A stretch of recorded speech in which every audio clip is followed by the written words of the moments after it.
Hello friends and welcome back to my channel. My name is Katelyn from Florals.com, and today I am back with another episode for Minimal Mixed Media, which is the current series on my channel. Today I am using my How to Kill a Kit with Style for the month of October, which includes this lovely pink paisley Bella Rouge paper, which is super duper old, but I'm excited to be using it with some modeling paste today. Now this is the Crafters Workshop modeling paste. It's light and fluffy formula, and I have one of these rubber scrapers. Now these aren't necessarily meant for modeling paste, nor are they necessarily meant for scrapbooking, but I saw them on clearance at Michael's, and they're often in the paint section or the fine arts section near the pastes and things like that. So I pulled out mine and gave it a whirl. I had no idea how to use it. So I thought, what's the best way to learn how? It's just trial and error. Now, I will say when you're using a texture comb like this, it seems like the method is to put the medium down in a line on your paper, not on the comb itself like I did at the beginning. So put some down on the paper, excess on the comb, and that'll help you create your shape and texture. So this might work better with paints rather than paste, but I really wanted to try it out, and it did do this really cool texture and fun for these two photos of Poppy I am scrapbooking today. Now, like I said, I will try to link all the products down below, and if I can't find these on Michael's website, I'll find some other ones on Amazon or something, so you guys can check out texture combs for yourself. And I think they'll be a really fun tool to use in the future, but I'm really glad I finally got to try one out and use it on this page. So I did sort of 3 clusters of that modeling paste. The one on the right is definitely my favorite. The one on the left is definitely a different, like, faded texture, but the one on the right has these nice beautiful curved edges that I think are so pretty. So in these photos, and you guys did see a close-up there at the very beginning, I noticed I managed to capture Poppy's little tongue folded while she was here sitting in the window. So I decided to label this with a title that says "Cat Got Your Tongue." And I experimented with a lot of the different pink alphabets I have in my stash, specifically thickers, because those are my preferred alpha of choice for the most part. And I quickly realized that none of the fonts I had could spell the entire thing. And while I do like mixing and matching my fonts, I find colored fonts really hard to mix and match, especially if they're multicolored, like this first pink one was that I pulled out. So then I started looking at some of the other ones in my stash. I look at this one that I eventually brought in from Pink Fresh Studio, Case of the Blahs, and this is just a black text, and I'm thinking I could spell tongue with this and then do the pink at the top, and maybe that'll work. But you'll see throughout the progress of this layout that everything changes. So noticing that the black will not work directly on the background because the background's majority black, it's definitely going to need something underneath it before I can finish that title.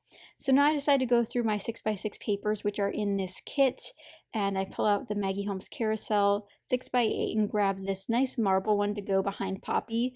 Now, not every color in that marble paper is in the original background paper, but the oranges, pinks, and sort of yellow tones are, so the blue and purples are just a fun hint of extra color that I really enjoyed.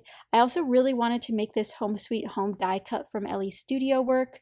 One, because it's a nice pastel pink that matches the background paper, and two, I've had it for absolutely ever, and eventually I want to place another Ellie Studio order, but until then I need to start using more of my Ellie Studio items.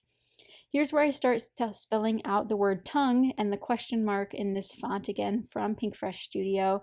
And I really like the contrast that the black brings on top of this baby pink cardstock that I pulled out. But there is something about it that I need to decide in terms of where I want to cut it, if I want it to be a banner, if I want it to just be a straight one, a torn one, what it might be.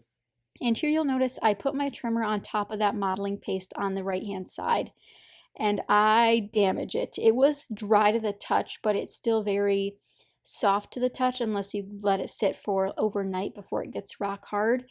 So I might have put a little indentation into that modeling paste section, and it doesn't look too bad, but it's definitely noticeable. I actually do try to mold it with my fingers so it covers up the gap, but that doesn't end up working out very well. So here I end up trimming that banner shape for my secondary title piece for now. And I wanted to just put my photos into place because I like this simple layer look, just a simple layer under the photos, because it's a busy color pattern on top of another pretty busy pattern. So I just really like the contrast between the colorful and then the mostly black and white background. paired with the modeling paste too, which again provides additional contrast. I think we often think of contrast just being adding darker objects, but you can also add a ton of contrast by adding lighter objects on top of darker objects. So that's why I did this modeling paste mixed media technique, which was super simple, on a darker background because I thought it would pop more. So here you saw me just glue that down, and I added that little tab to the top right, and I also have pulled out a flare from Pretty Little Studio, and it just says Life, and I like that it's gray because it doesn't contribute to the black and white contrast, but it still adds an element without adding too much bulk or color. So right now I really like how this is looking. I like the banner for the bottom section. I actually really like that font. I think it's a little bit sassy, which I think works really well for these photos. And again, it's really hard to tell, but the right photo is where she has her tongue curled, and the left one she's just sitting in the window like the good girl that she is. And here's where I start experimenting with some washi tape options. And to be quite honest, I thought that yellow was a good match. It is from Simple Stories, and I really thought it would work. I then realized the pink I'd pulled out won't work. They're just a little bit off from what I wanted. So right now I'm at a struggling point where I don't know where I want to take this layout next. I know I don't love the title placement. I think the title at the top section is quite lost. But then I go through my kit again and find these Pink Fresh Studio stickers, which I had forgotten about, and I end up making my title out of these tile stickers instead of the regular stickers I had pulled out. So I managed to have enough letters to spell Cat Got Your, and then tongue will be in the nice script font from Pink Fresh Studio. And now the title's all in one place, and I always intend to do split titles like I originally did on this layout, but it just ended up not working out for me. And instead I just put a bigger cluster in the top right and can still see a majority of the mixed media. Now I will say I did cover up more of the mixed media than I originally intended, and I've said this before and I'll say it again.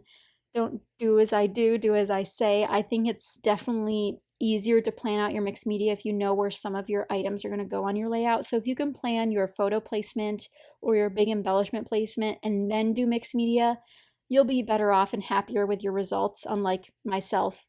If I had just moved that mixed media line that I did at the top a little bit higher, I would have been able to see more of it. And you know how that goes. Beggars can't be choosers, but at least I got some mixed media on a layout and a new technique that I hadn't tried. If you guys have texture combs in your stash, let me know in the comments down below if you have used them. If you don't have them in your stash, there are tons of ways you can make DIY ones. I know a lot of people use old gift cards. You can just cut out a simple shape like a zigzag or a scallop and get your own texture combs out of things you already own, or just a regular gift card can work because you sometimes just want a flat edge just to spread it around in this fun way. But I think texture combs are definitely something we'll see in the market sometime soon, becoming more popular in paper crafting. I think they're super cool, and I'm glad that I own some, and I'm glad I picked them up when I did, because sometimes you just need to have an extra fun thing in your stash. But I am going to add that Home Sweet Home piece to the top of that cluster. I added a couple of the cat stickers from the Simple Stories cat sheet that I have in this kit, and I'm going to finish it off with this Avery L Technique Tuesday journaling card that says observations, because I observed that her tongue was out, and I think it's so cute. And I'm going to use the cutoff from that grid paper just to add up here, just to add a little bit of extra, maybe writing space. Maybe I'll put the date there or something. But that is it for this layout, guys. I hope you enjoyed. I do look for a couple more embellishments, but don't find much of anything because I really like how simple yet busy this layout is. And that's why I love pattern paper, because sometimes you just need a couple embellishments, some fun pattern paper, and a little touch of mixed media to have a really cool layout. And here's her little tongue, as you can see in this close-up. But let me know what you guys think in the comments down below. Do you have texture combs? There's that indent I accidentally made with my trimmer. And let me know what you think of the title. I think it's super fun, and I had tons of fun making this layout.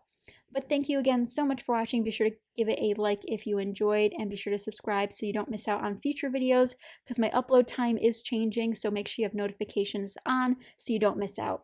Thanks for watching, guys. Bye!